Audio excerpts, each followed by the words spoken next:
એ નવરાત્રીના પર્વ બાદ અમદાવાદ શહેરની અંદર એ પોલીસે હજી માંડ એ નવરાત્રીના થાકની અંદરથી હજી બહાર દિવાળીના બંદોબસ્તની અંદર પણ હજી અમદાવાદની અંદર પોલીસને રહેવાનું છે. કેમ કે અમદાવાદ શહેરની અંદર દિવાળીના વેકેશન દરમિયાન અમદાવાદના લોકોએ પોતાના વતન જતા હોય છે. દરમિયાન લૂંટ અને ચોરીની ઘટનાઓ બનતી હોય છે ત્યારે અમદાવાદ પોલીસ સજાગ થતી હોય છે. પણ હવે અમદાવાદ પોલીસને આ પ્રકારના બંદોબસ્તમાં લગાવશે કે જ્યાં અમદાવાદ શહેરની જનતા હેરાન પરેશાન થાય છે અને પોલીસને એ નથી સહન થતું તેમ છતાં એ સહન કરવું પડશે.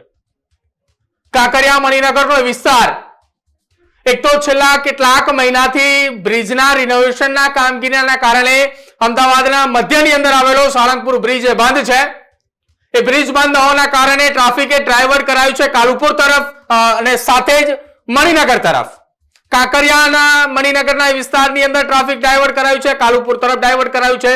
આજે રાયપુર સહિતના એ કાંકરિયા નજીકના રસ્તાઓ બંધ છે. તો આજે સમગ્ર અમદાવાદના પૂર્વ વિસ્તારની અંદર જવા માટેના એ રસ્તાઓનું ટ્રાફિક એ કાલુપુર ખાતે ડાયવર્ટ થશે. અમદાવાદનો એ વ્યક્તિ પૂર્વમાંથી પશ્ચિમમાં પોતાની રોજગારી મેળવતો આવતો હશે. કાલુપુરના ટ્રાફિકની અંદર આમ તો રોજ અડધી કલાક હેરાન પરેશાન થાય છે. આજે વધુ અડધી કલાક થશે.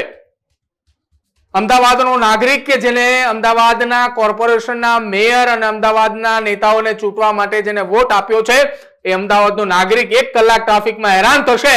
પણ અભિનેતાઓને હેરાન નહીં થવા દેવા માટે અમદાવાદના આ ટ્રાફિકના નવા નિયમો છે. અભિનેતાએ ક્યારેય રેડ કાર્પેટ ઉપર પહોંચવા માટે મોડો ન પહોંચવો જોઈએ. કેમ કે અમદાવાદે ફિલ્મફેરનું આયોજન કરી રહ્યું છે. ટ્રાન્સસ્ટેડિયા ખાતે આયોજન કરવામાં આવ્યું છે. આમ તો એ ટ્રાન્સસ્ટેડિયા પણ અનેક ભૂતકાળમાં વિવાદોમાં આવી ચૂકી છે અને એ જ વિવાદિત ટ્રાન્સસ્ટેડિયાની અંદર આ પ્રકારનું આયોજન કરી એ ટ્રાન્સસ્ટેડિયાને લોકો સમક્ષ એવી ખુલ્લી મૂકવામાં આવે કે ટ્રાન્સસ્ટેડિયા યુનિવર્સિટીની અંદર એકા ક્લબની અંદર મણિનગર ખાતે આ કાર્યક્રમનું આયોજન કરવામાં આવ્યું હતું ફિલ્મફેર. પણ એ નહીં જોવે અભિનેતાઓ જ્યાં આવ્યા છે ત્યાં કે આ તો વિવાદોની અંદર આવેલી યુનિવર્સિટી છે, અહીંયા આપણા આ કાર્યક્રમો થશે.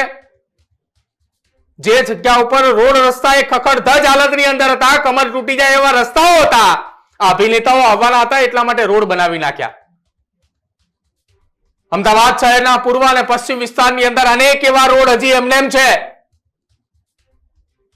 અમદાવાદના પૂર્વ વિસ્તારની અંદર થોડા સમય પહેલા એક મોટો સરકારી કાર્યક્રમ હતો તો શહેરના પૂર્વના તમામ રોડ રસ્તાઓ 50% બનાવ્યા. કાર્યક્રમ પૂરો થઈ ગયો, બાકીના રોડ એમના એમ જ જોવા મળી રહ્યા છે.